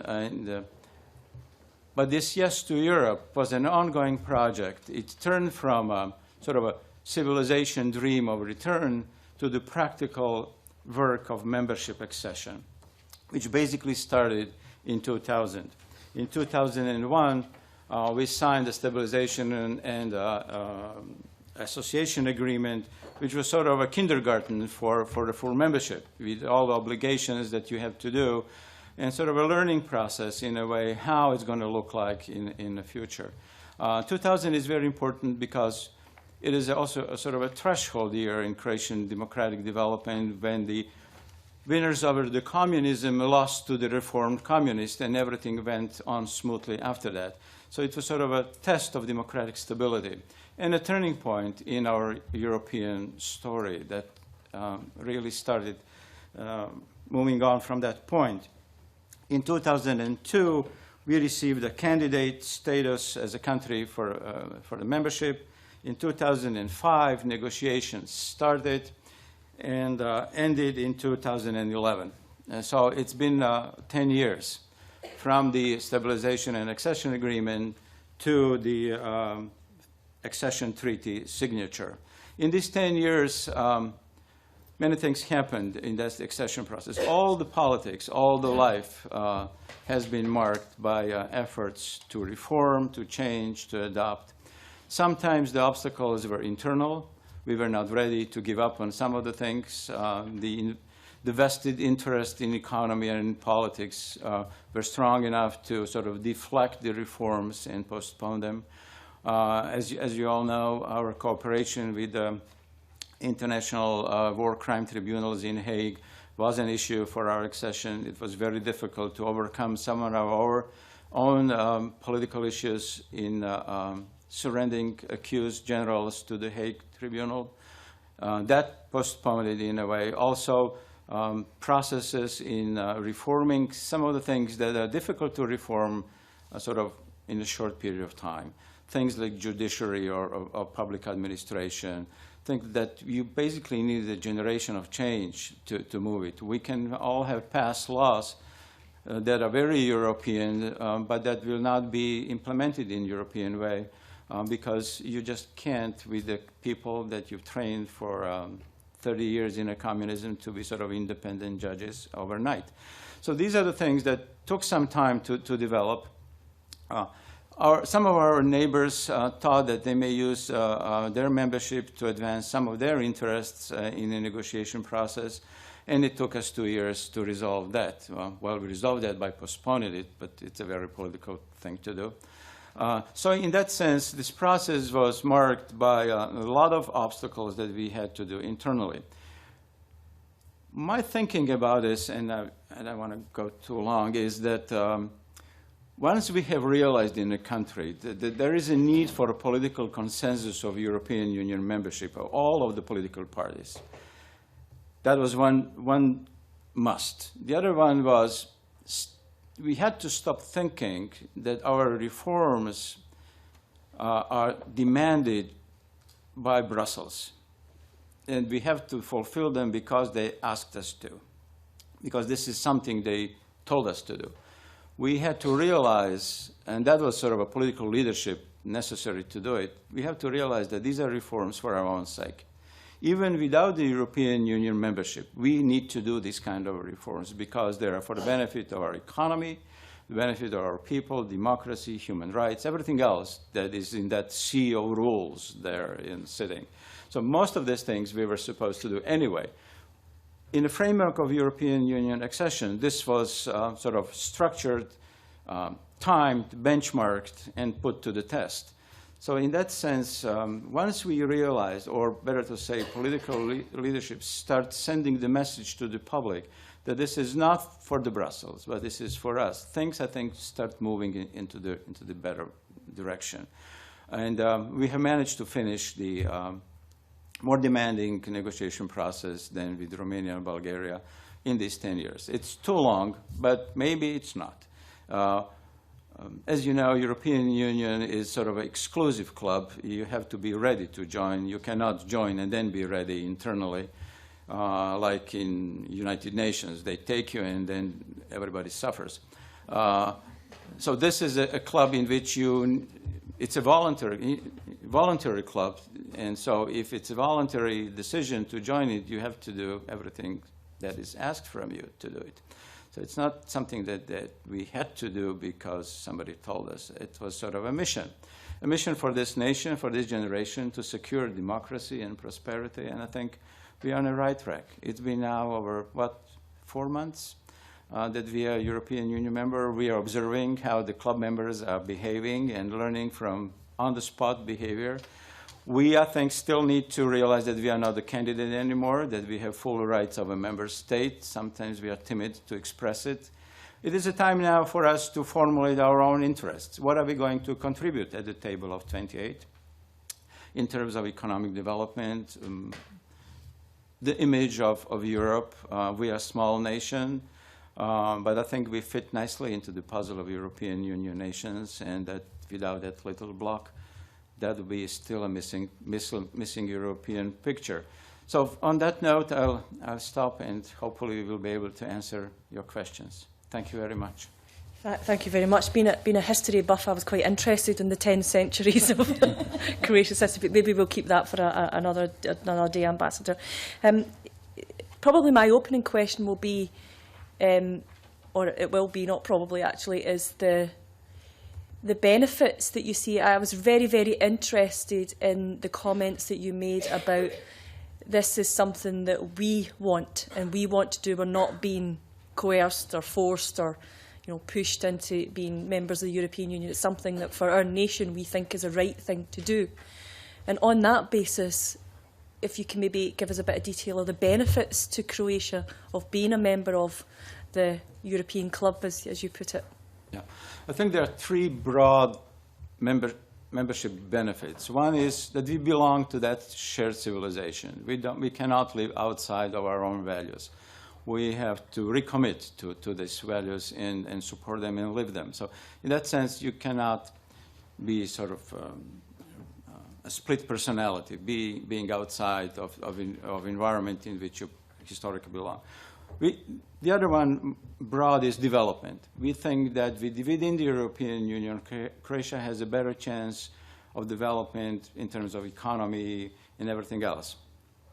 I think that for Croatia, membership is an answer to the global challenges of the world. We cannot fight Chinese, Indian, Americans, BRIC countries, and everybody else alone. But within the European Union membership, together, we have better chances of surviving the pressures of the globalized world or finding the way to protect our interests or advance our interests within the European Union. And I think the third element is stability. Being the member of EU and NATO alliance creates an environment of stability, political, economic, military, historical, that we can sort of dedicate to the development and benefits of our people and not fear that will be threatened and that our existence will be threatened by hostile forces, be it terrorism, be it recent experiences of the war, or the new forms of threat, the trans-boundary crime, corruption, even geographical catastrophes, earthquakes, things like that. So in that sense, stability and security provided in these two arrangements are beneficial. So in this sense, I think these are the three broad benefits that I think country on the long term, historically. We had a referendum in 1990 on independence, and we voted yes for independence, to have the independent country. We had in 2012 a referendum on European Union membership. And it was, again, I would say, about independence, securing this independence in the new environment of European Union membership. Otherwise, being small, fringe country that people may visit or not, trade or not, is a dangerous position to be in. Mm-hmm. It's really refreshing to hear such a positive view. We have a growing negative view of EU interaction within the UK, which I think we sort of are real against a bit in Scotland. We have a different attitude. So it's really refreshing to hear, that your nation and your nation's population were, full square behind the politicians at the time to bring forward that. And I think you're absolutely right about the key element of being stability in all of these things. One of the things we discussed with the Cabinet Secretary this morning was about climate change and how we have to, live independently in an interdependent world to create, situations where we can tackle climate change. And I think, again, that will be an issue that will affect quite clearly your country as well. But I think that's really just for comment right now. I think a number of my members of the committee have some questions. I think Jamie has a supplementary, and then I'll go round the table. Jamie. Well, I was going to ask actually on the basis of what congratulations, first of all, on everything that you've done so far. And while you said it was a voluntary, you voluntarily joined the EEC, which is perfectly true, for all sorts of good reasons, did the Eurozone crisis, in terms of financial terms, impact on, at a later stage, on people's attitudes to joining the euro, which I'm afraid won't be a voluntary decision on your behalf, unlike the position we have in this country, where Scotland, as part of the UK, is allowed to keep our own currency for the time being. Do you think that your population is going to be against joining the euro? Because I noticed that the president of your bank has said that you should join it as quickly as possible. But I understand from polls taken that the population of your country is not of that opinion. Well, we were joining, in a way, in the worst moment of the European Union, in the middle of the crisis, economic, political, and euro crisis. And so we sustained to have a sort of a positive decision on the referendum and keeping a positive attitude. But of course, there are people and there are important voices in society, in media, and in some of the political parties that I think that we are joining the club that's not going to be around anymore very soon. And the similar story was with NATO. Why we are joining the NATO when there is no threat of Russia anymore, or that NATO is going to be something else, and joining the club that we don't know how it's going to look next year. Well, it's still around, and it's still important, and I'm of a certain belief, or similar belief, that it's going to be similar with the European Union. There is a disillusionment in some of the elements of European Union. We also see that some of our economy will be hurting with the competitive industries in the European Union member states that are stronger, that we will have to adjust, like in shipbuilding that we're already doing, in agriculture. These are the things that will probably be economically expensive. We only hope that we will be smart enough to redevelop industries that sort of have an advantage on some other European markets, that we can sell and compensate that loss. We'll certainly have to adapt to this. The euro crisis is not a good news for Croatia. It was in the recession for the last 3 years, and we are really having difficulty getting out on the positive numbers. And it is something that we depend heavily on. We just hope that recovery of the nations like Italy, Austria, and Germany that we trade the most will have a sort of a spillover effect on our economy and a little bit pull out. We are right now at the sort of end of our austerity measures, because if we keep on going, it will prevent any growth or investment. So for us, the growth part of that equilibrium is now very important. Otherwise, we'll stagnate in a recession for another year. And so we just hope that this will go on. In terms of Eurozone membership, we're not ready in terms of criteria. So even if everything is blossoming and rosy in Eurozone, we are not able to join it because our numbers on balance sheets are not good enough. But we also, smart enough to see and wait what's going to happen with Eurozone.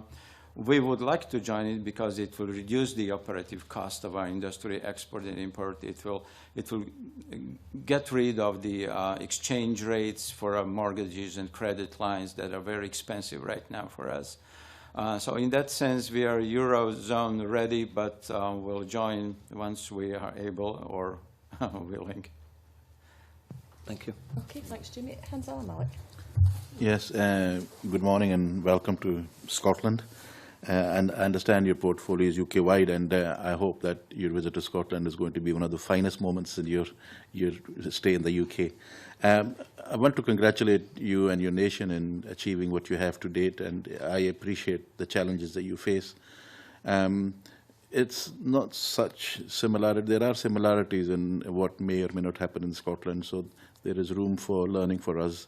And I think also in terms of smaller states. I think we need to be more proactive in negotiating and cooperating with each other. I think that's important because the two giants in the heart of Europe historically have more or less enjoyed a free hand, and that needs to change to reflect the real Europe that we want to see. So I wish you well in your endeavours, and thank you for joining us and bringing us up to speed in what you've done to date. Thank you. Claire Adamson. Thank you, Convener. Good morning, Ambassador. And again, I would like to express my congratulations to your country. And I've been so impressed by your words about how positive you are about the journey you've been on under the most difficult of circumstances. And Hans Alamarik alluded to similarities in Scotland with our referendums coming up, albeit under very different circumstances to your own. And the convener also mentioned the growing Euroscepticism, which I would believe Scotland doesn't share with the rest of the UK. But obviously, if we remain within the UK, we face an in-out referendum, possibly on European membership at that time. So our country is also, in that context, examining our values and what we might put into a constitution, and what kind of country we want to have, for all those similar reasons that you mentioned. So I would like to ask you about how you went about building your constitution and how you engaged with the people of your country in contributing to what your constitution looked like. Well, this was, as I mentioned at the beginning, a historical opportunity to have an institutional design the way you like it. And of course, it's not always the way you liked it, but maybe how the powerful forces in the country like it. At the very beginning, we, as I mentioned, looked around and sort of not copied, but took most of these elements of the French constitutional system, with a strong presidential system, with the elected president in the parliament, and the government that's responsible to the president and to the parliament. For the first 10 years, and this is a lesson probably similar to other post-communist countries, but an important lesson, that in the beginning of creation of your state, if you have a very strong political leader, as we had, he can mark institutions in a way he can mold them in a way of his political interests and opinions, how the things should be. So the first constitution was very much modeled on a position of a President Tudjman as a very strong, popular, elected leader, and strong president, the goal type of the French politics after the Second World War. So we had this for 10 years. And it was probably useful or opportune for the country that is in war, that needs a concentration effort on defending itself, that needs sort of a pulpit of power that people can look and identify symbolically and say, okay, this is a seat of Croatian power and this is where it comes from. So in a war effort, you don't have too much of the opposition in the parliament. Everybody is patriotic enough not to bother with some, well, minor human rights or press media freedom issues that can be resolved later on. Fortunately, it has to be resolved right there, right in the middle of the war effort, and because the consequences we suffered later on were not very pleasant. But so if you have a strong political leader and a strong political party that is almost a national movement, then there is little space for democratic modeling and democratic correction. In 2000, we have managed to elect a new set of political ideas, in a way, and went into the reconstruction of constitution. We don't have anymore the strong president. He is still elected, but he is more symbolic. The power shifted in 2000 to the parliament. And we hoped it shifted to the parliament. It shifted probably more to the government, but still, it's not in the hands of the one president, one person and his advisors. So we have moved that constitutional accent to the parliament and made president, we took the powers of veto of the legislature, took a power of appointment of the ministers, so he is now almost like a queen. Well, not really, but he's elected at least. So that was a learning process that we learned through that 10 years. You know, constitutions are not Bibles. They are there to serve people, and they have to adapt to the realities and necessities of a life. And at that time, it was a European Union membership, opening of the country, democratic change, everything that we hoped to have it at the very beginning. So you don't treat constitutions in a very strict way as they're not touchable instruments. They are instruments, so they should. In a communism, you had a constitution that is describing the vision of the communism and, you know, the perfect situation. Democratic constitutions are there to help you through everyday life in a regular way, to create a rule-order society that you can enjoy and protect. So I think our lesson is treat constitutions in a serious way, but not as something that's not prone to change or adaptation. It's just a final comment, conveners. I was delighted to attend the event last night, Ambassador, and I just wanted to thank you for the words you said about your position in helping the other countries and giving a helping hand to those who are still in the process and hopeful of accession to the European Union. So thank you very much. That was very much appreciated. Billy Coffey. Thank you very much, Convener, and good morning, Ambassador, and also welcome and congratulations on Croatia's accession to the European Union. You mentioned in your opening remarks about 30 years or more of communism can't be changed overnight, and that message, I think, is shared by other countries that have come to this committee to talk to us from time to time, and I'm talking about Macedonia, Montenegro and Kosovo. And one of the messages that they gave to us was that they need help to establish systems in their country for democratic accountability. Initially to try to get rid of years of corruption, but to also offer the country and its people systems where they can hold the governments to account. Did Croatia experience that kind of process either towards independence or post-independence, and how did you deal with that? Yes, we did. There was a lot of interest in helping from non-governmental organizations or the neighboring countries or Europe, or Council of Europe or European Parliament. And it is something that's useful, and especially useful in a procedural way. You don't need to, rediscover hot water again. There are things that have been tested, and it's beneficial to use them and adapt them to your environment in a way that's necessary. Sometimes copying it's not very smart thing. We had situations in which we took some of the Austrian legislation and found out that Austrian is a federation and Croatia is not. So that these federal elements in that law that we wanted to use are not working in Croatia. So this kind of help is useful, as I would say, on a technical support, but I would suggest, and it's my experience, that deciding on the values and the basic institutional arrangements should be left to the people in the country.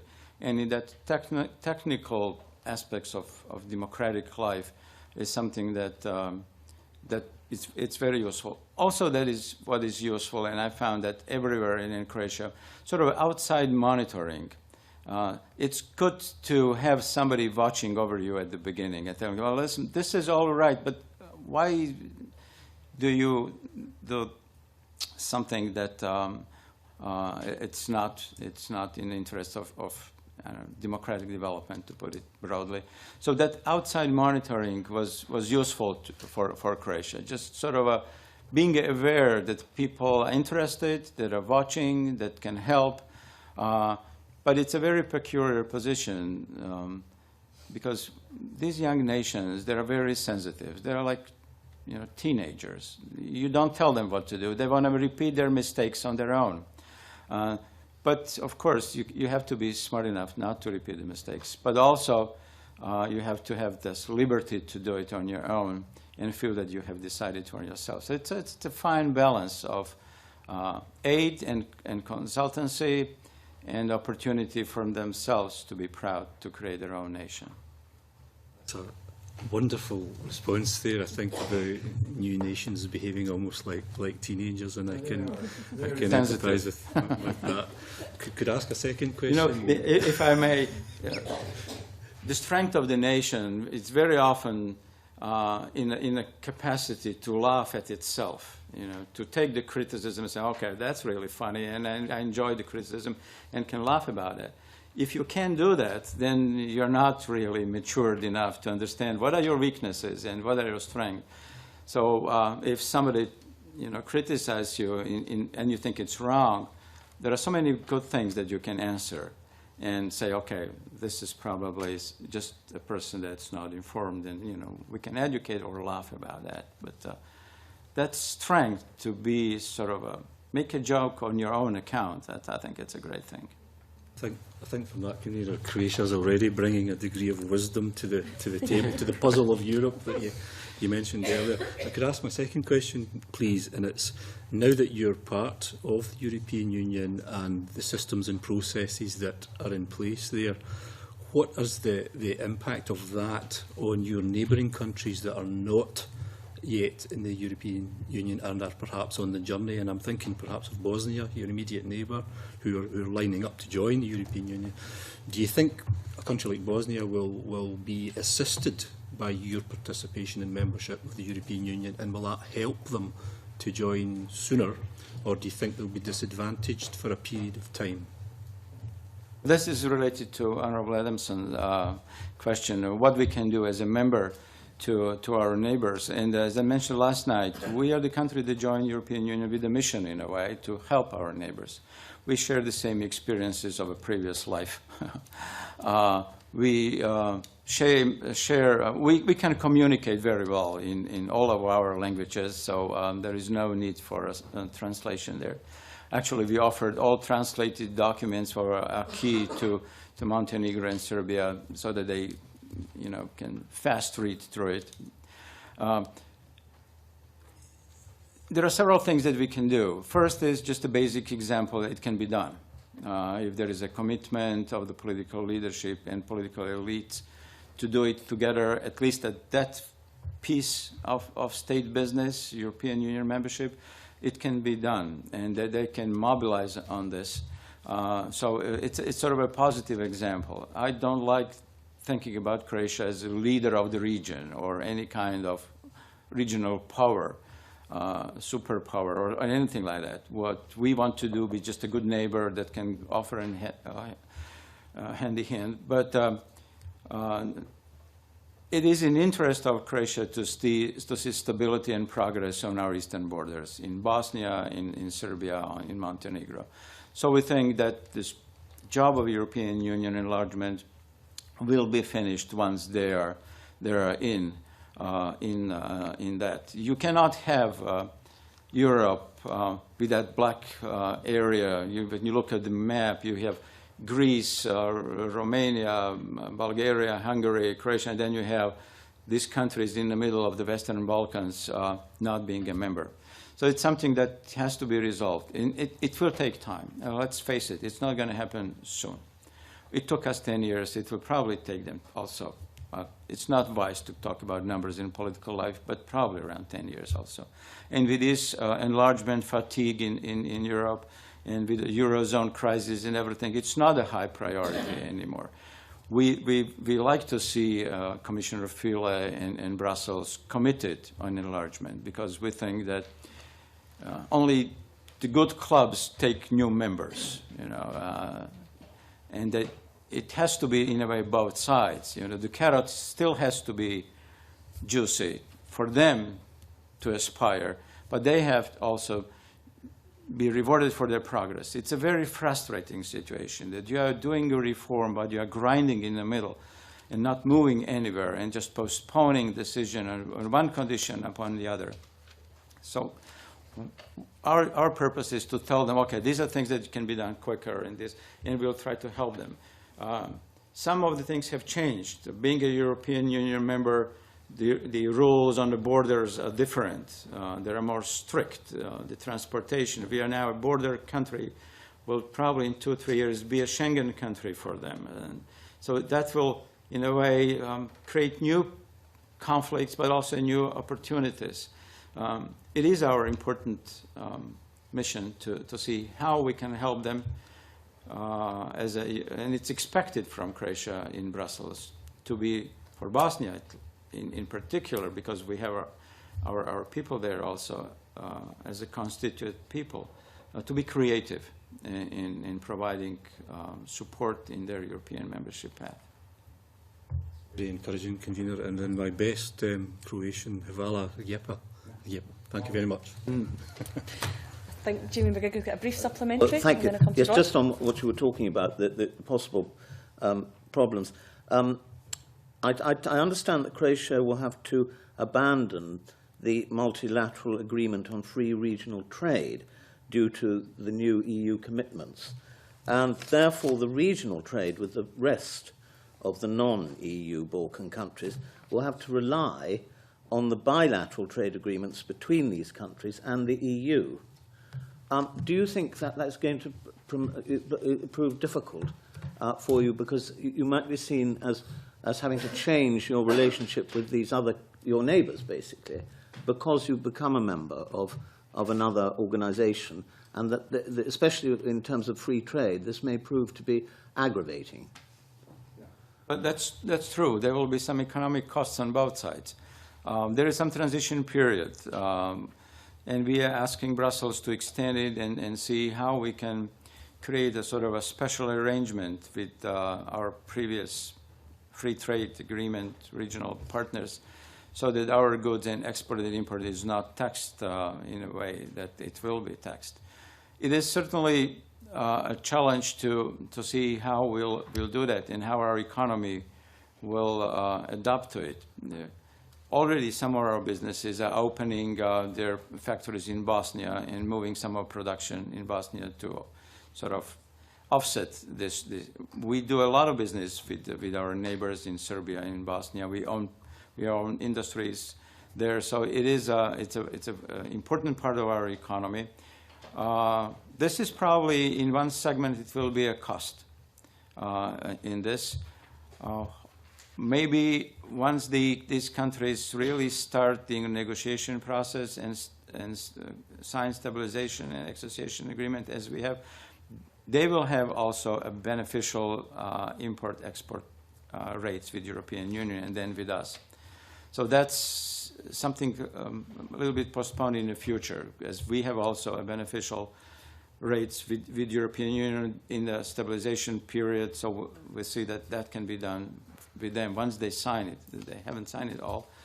So it's something that we'll have to just suffer through it. But yes, right now it is a problem, especially for those businesses that export a lot to Bosnia.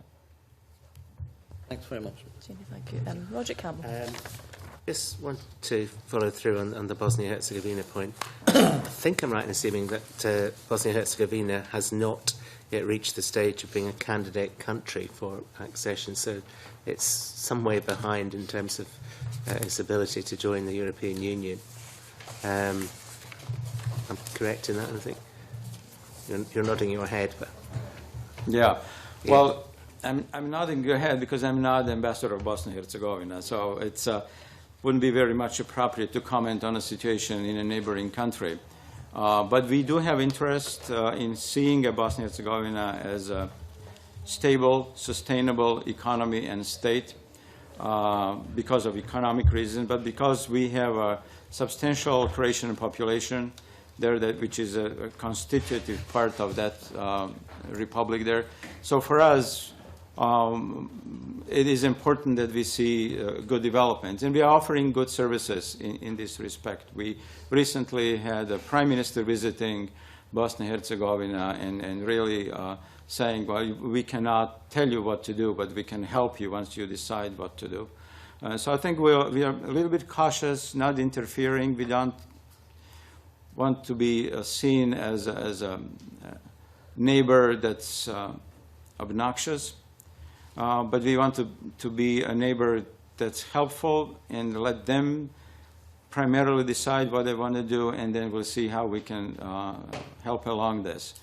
But yes, Bosnia, for us, it's a very important country, and their progress towards the European Union, it's also very important for us, but that's their job. In terms of the European Union is providing, was it 40 million euros for enhanced border control? What does that mean in real terms for trying to get between Croatia and Bosnia and Herzegovina the border controls? What does it actually mean in practice? Well, it means that all border passes have to be categorized. On some, you can not do trade anymore because you need a special screening of trucks in and out. Some are just for a local business so that people can go across the border and work on their fields on the other side of the border. So the system is now regulated, and it needs upgrade in terms of facility, just a border crossing facility, roads, and things like that. Our most important problem in terms of border crossings is connecting. As you know, Bosnia-Herzegovina enters to the Adriatic coast on the southern Croatian coast and separates Croatia in two pieces on that little segment, which leaves Dubrovnik in the southern region disconnected territorially with the rest of the Croatia, which means a part of the European Union territory is disconnected from European Union territory. So we need to connect that. And this is probably right now the most important investment opportunity to build a bridge or some other way of connecting that Croatian two parts and allow continuity of European Union territory down to Dubrovnik and to the southern Croatian border. And this is a little bit of dispute with Bosnia-Herzegovina because they don't like us building the bridge. They think that the big ships cannot pass under the bridge, or that it somehow violates their territorial waters. This decision is pretty much in Brussels' hands because we can build it alone, but we don't want to be. We want to be a good member. We want to do it what's good for the European Union as a whole, and we are hoping to get some funds to do it because it's a rather expensive project. Conversely, in terms of your accession, what's that meant in terms of your relationship with Slovenia and kind of movement between Croatia and Slovenia? I think that situation now it's better than 2 years ago. As I mentioned, we have postponed the Bay issue and the maritime border for arbitration. We have 3 judges now, and we recently shipped boxes of documents to the British judge, so he's going to read it through. And we have agreed to take the decision of arbitration as valid and obey. There are so many connections and potentials of cooperation among these two countries that they overshadow any political disagreement of current governments or previous governments or future governments. Very often I meet with my colleagues in Ljubljana and we talk and don't mention anything, not because we don't want to embarrass each other, but because we think there is a life outside of that political debate going on already. In terms of all kinds of cooperation. A major Croatian company bought a major Slovenian company recently, and it was not an easy process because there was a lot of money involved, but it was an economic process that will eventually end for the benefit of all consumers and producers. So I think with the membership, we'll equalize our starting positions as both members at the same table, and then we'll talk as adults. Thank you. Finally, I'm omitted to congratulate you on your membership, may I do so now, and wish you well for the future. Thank you very much. Any further questions or comments to the Ambassador? No? Well, can we thank you very much, Ambassador, for your evidence at our committee this morning. We are absolutely delighted to have you, and I think for all of us, you've shone a very bright and warm light on your process of accession and your relationships with Europe and the wider world. And I think certainly a lot of lessons and a lot of further questions that we may investigate in our journey towards looking at the white paper and the inquiry that we have coming up about Scotland's place in Europe. And I think, you know, we're scouting about all over the world looking for good examples of extremely good practice, and I think that you have demonstrated that very, very clearly today. And I do like the idea of being teenagers, but we should be discussing things as adults. I do like that. So again, thank you very much, and formally on behalf of the committee, can we wish Croatia well? We please take our good wishes and our goodwill back to Croatia, and good luck in Brussels. And I hope you enjoy the rest of your trip in Scotland. And please come back soon. Yeah. Well, thank you. Thank you very much. And if I may also invite you all, come in the summer. I think it's a good place to visit, and I'll see you there, or I'll see you back here in Edinburgh or somewhere else in beautiful Scotland. Thank you very much. Thank you very much indeed. I'm going to close the meeting and just remind members that we have a very brief extra meeting next Thursday morning to discuss a technical issue that we need to deal with on the committee as an urgent matter. Okay, so now close the meeting, and thank you all for attending.